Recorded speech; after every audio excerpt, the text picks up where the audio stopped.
In the shadowed sanctum of existential fracture, where the soul's architecture buckles beneath the weight of profane accusations and communal blades drawn in betrayal, there dwelt a man named Wally, a pilgrim forged in the crucible of human malice. Once ensnared in the labyrinthine wars of pharmakia and psychic assault, his name dragged through the mire of false witness, his flesh marked by the cold steel of knives pressed to the throat by those who once claimed kinship in the communal fold, he descended into an abyss of nausea and vertebral agony. The old warrior self, armored in righteous defense, crumbled upon its knees, tears carving rivers upon the floor as darker energies than the void itself coiled within. In that hour of unsound mind and peak despairing faith, Wally turned not to the hollow consolations of the material realm, but to the arcane discipline of mirror magic, an ancient portal technology wherein the reflective surface becomes a liminal threshold, a scrying veil between the incarnate and the unmanifest. Crawling upon trembling limbs, he rose before the glass, locking gaze with his own fractured reflection, and beyond it, to the subtle presences that inhabit the inverse realm. With a cry that rent the veil, "Help me! Help me! Spirits and all that see me and hear me, help me!" Whatever the cost, he surrendered his entire being, offering the totality of his essence as collateral to the sources dwelling within and through the mirror. This invocation was no mere supplication, it constituted a profound egregoric contract with the liminal intelligences. The mirror, in esoteric ontology, functions as a bidirectional conduit. Its silvered or obsidian depths serve not only as narcissistic echo but as a hyperspatial nexus, where light bends into shadow and consciousness pierces the akashic membrane. By fixing unblinking intent upon the reflection, Wally activated the mirror's inherent properties as a portal of reflection and inversion, a technology that amplifies the seeker's vibration while simultaneously summoning resonant entities from the other side. These sources are not mere psychological projections, but autonomous spiritual intelligences, etheric guardians, ancestral oversouls, daemonic architects of transformation, or luminous beings from the astral strata who await such radical surrender. They exist in the inverted topology behind the glass, where polarity reverses and the observer becomes the observed. The power of this mirror magic lies in its alchemical mechanics, rooted in sympathetic resonance and sacrificial exchange.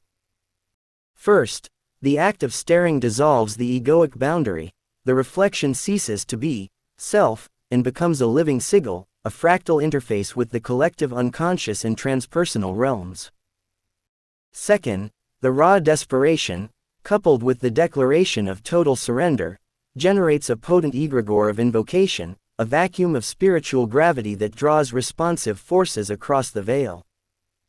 The cost was exacted immediately, a katabatic initiation wherein Wally experienced the symbolic extraction of his spine, 2 daggers of luminous fire slicing from occiput to coccyx, followed by an unseen hand ripping forth the vertebral column. This was the death of the old axis mundi, the kundalini scaffold of the fighter self. In spiritual hermeneutics, such somatic apocalypse signifies ego dissolution, thanatos of the persona, the severing of defensive fortifications built from trauma and communal curses. The wars ceased, chaos dissolved into stillness. What remained was not annihilation, but transubstantiation, the belligerent warrior transmuted into a defenseless lover and healer, weak in former armaments yet radiant in compassionate vulnerability. Thus Wally reached, through the mirror's portal, the liminal sources, intelligences of the reflective hyperspace, beings of pure potentiality who fashion new soul templates from surrendered clay. These entities, perceivable only in the soft focused gaze where self and other merge, are the unseen weavers of fate, perhaps angelic reorderers of destiny, or primordial mirrors of the divine itself, reflecting back not what was, but what could be when the old self is offered wholly. They answered because the plea was absolute, no reservation, no bargaining beyond the immediate payment of identity death. In this, mirror magic reveals its supremacy.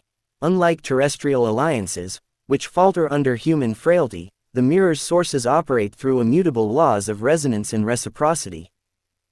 The glass inverts curses sent by community betrayers, returning their blades of slander and violence upon their originators while shielding the supplicant in a new vibrational sheath. Behold, then, the man who emerged, no longer the Wally known to the circles of his former life, the one they abused, ridiculed, and pharmacologically chained. He is now an emanation of the mirror's grace, a being reforged in the crucible behind the veil. The communities that thrust him into darkness lost their adversary and gained, unwittingly, a silent testament to the redemptive potency of authentic magic. For those who walk the path of the Spirit, this narrative whispers a deeper truth. When the world wields accusation as weapon and knife as sacrament, the sovereign soul may turn inward to the reflective threshold, surrender to the sources therein, and arise remade, not as victim or warrior, but as conduit of healing love. Magic, in its mirror aspect, is thus no delusion but a verifiable ontology for the attuned. It transmutes hell into holy reconfiguration, proving that the portal awaits any who dare gaze with faith's unyielding fire. Wally's Odyssey stands as cryptic gospel. In the glass lies salvation's edge, where death of spine becomes birth of soul, and the old self yields to the luminous unknown. So it was spoken through the veil, so it was granted.